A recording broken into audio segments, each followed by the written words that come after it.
Pemirsa, terdakwa kasus investasi bodong Koperasi Simpan Pinjam Indosurya Henry Surya dituntut hukuman 20 tahun penjara oleh JPU di Pengadilan Negeri Jakarta Barat. Jaksa juga meminta kepada majelis hakim untuk menyita seluruh aset terdakwa.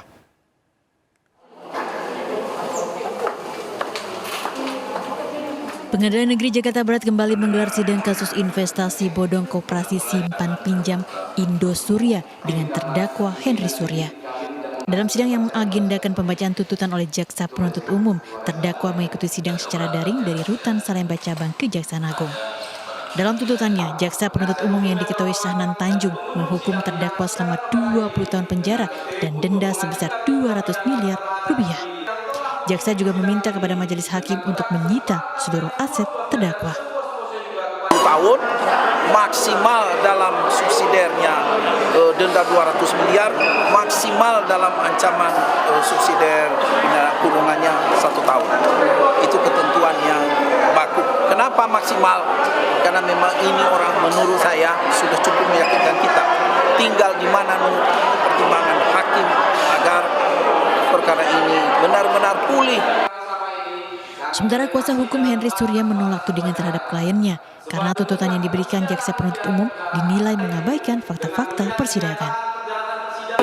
Tindak pidana pencucian uang.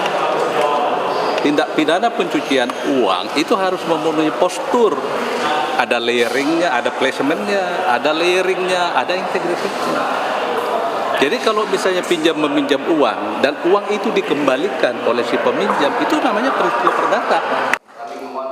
Salah seorang korban investasi bodong mengaku meski puas atas hukuman yang diberikan kepada terdakwa, para korban masih menunggu penyitaan aset lain yang diajukan JPU. Kita menunggu sampai sejauh mana aset-aset milik Henry Surya ini akan disita. Karena yang disita saat ini baru hanya aset-aset yang disita yang diajukan oleh penyidik.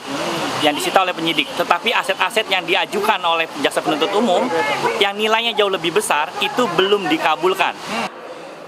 Kasus investasi bodong Koperasi Simpan Pinjam Indosurya yang merugikan negara sebesar 106 triliun rupiah akan kembali dilanjutkan pekan depan dengan agenda pembacaan pledoi atau pembelaan dari terdakwa Henry Surya. Di Jakarta, Volgani Ainus melaporkan.